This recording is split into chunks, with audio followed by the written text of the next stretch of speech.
یہ اس کے سارا گھرانہ جو ہے وہ فلم میں کام کرتا رہا ہے.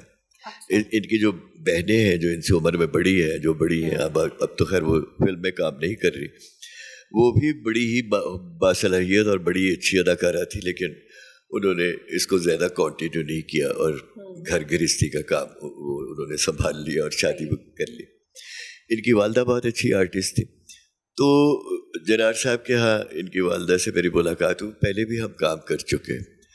تو ان کی والدہ سے جب ملاقات ہوئی تو ہمیں ایک ہیروئن کی تلاش تھی، ایک خوبصورت خوش شکل، ایک سبیحہ کی شکل میں، ہاں سبیحہ کی شکل میں. اور دیکھیے صورت تو اللہ نے اسے بہت اچھی دی ہے ماشاء اللہ. یہ پاکستان میں ایک بہت بہت ہی خوشگوار اضافہ ہوگا انشاءاللہ.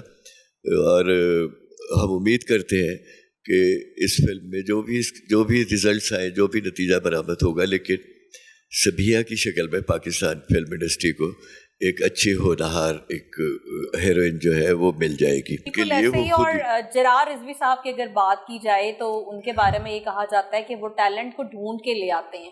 جیسے کہ ایک ایسی بڑی شوبز انڈسٹری کی لالی ووڈ سٹار انہوں نے انٹروڈیوس کرائی، جس کو شاید انٹروڈیوس کرانا بھی بڑا مشکل تھا، میرا. میں تو میرا کیا جتنی کوشش کی کہ چاہے لڑکے ہوں چاہے لڑکیاں کے اچھے ہی انٹروڈیوس ہوں. آپ دیکھ لیں احسن خان لے لیں، فیصل قریشی ہے، حنان ہے، شاہ رخ ہے، نرگس، مدیہ شاہ، صاحبہ، میرا، نرما، لیلا، رمی، ہری، جاریہ، نیشا، بہت ہیں، سجنا. بہت لمبی ایک طویل لسٹ ہے آپ کے پاس. تلونا میں بالکل ایسی ان کی اداکاری تھی، بلکہ لوگوں نے تو ان کو پاکستانی شاہ رخ خان کہہ دیا. عورتوں کی شاہ رخ، عورتوں کی شاہ رخ ریئلٹی تھی نا جو، تو اس لیے اسکرین پہ زیادہ اچھی لگی. کیونکہ یہ ان پہ ذمہ داری عائد ہوتی ہے کہ جو چیز یہ مارکیٹ میں جو پروڈکٹ لے کر آ رہے ہیں تو وہ جرار صاحب کا دل دکھتا ہے نا اس پہ. دیکھیے اسی طرح سے آتے رہتے ہیں لوگ، فلموں میں متعارف ہوتے ہیں اور پھر اپنے کردار کی وجہ سے، اپنی صلاحیتوں کی وجہ سے وہ پھر ایک نام اور مقام بنا لیتے ہیں. اس میں کچھ لوگوں کے بارے میں کچھ لوگ اچھی رائے بھی قائم کرتے ہیں اور کچھ لوگوں کے بارے میں اچھی رائے قائم نہیں بھی کرتے. اس میں بہت ساری باتیں ہیں، کون کتنا پنکچول ہے. ایک آرٹسٹ کے لیے بہت ساری خوبیاں اس میں ہونی چاہیے. اس کو احساس ہونا چاہیے کہ میرے جو فلم ساز ہے اس کا وقت ضائع نہ ہو، وہ وقت پہ آئے، اپنا کام دیانتداری سے کرے، دل لگا کے کرے. شوق، محنت، لگن جو ہے اس کے کام میں سے جھلکتی ہوئی نظر آنی چاہیے. یہ ساری باتیں بطور ڈائریکٹر میں نے بھی بہت سے لوگ متعارف کروائے ہیں، مطلب میں ان کا نام نہیں لینا چاہ رہا. اب ہمیں ایک بہت ہی ضرورت تھی، اپنے عہد کی سب بڑی آرٹسٹوں کے ساتھ کام کیا میں نے. بالکل ایسے ہی. سبیحہ مجھے یہ بتائیں کہ بڑی اچھی یہ بلیسنگ کہہ سکتے ہیں کہ آپ کو سٹارٹنگ میں ہی آتے ہی آغا حسن عسکری جیسے جو ہدایت کار ہیں اور بڑے لوگ میسر آ گئے.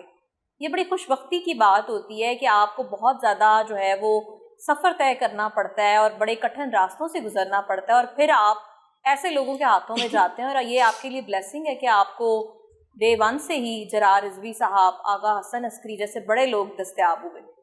جی بالکل، آپ بالکل ٹھیک کہہ رہی ہیں. یہ تو میری خوش نصیبی ہے. میں یہ کہہ سکتی ہوں کہ یہ میری بہت بڑی خوش نصیبی ہے کہ میں ان کے ساتھ کام کر رہی ہوں. اور بہت لوگوں کی خواہش ہوتی ہے.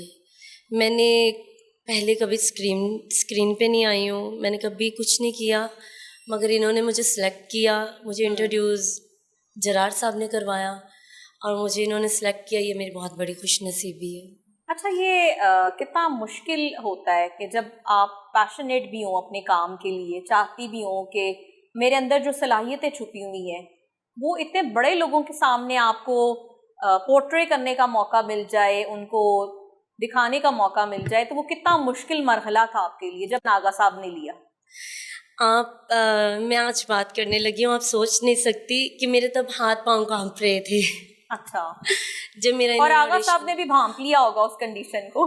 جی، مگر انہیں مجھ پہ یقین تھا کہ میں کر پاؤں گی. یہ کانفیڈینس انہوں نے مجھے دیا ہے.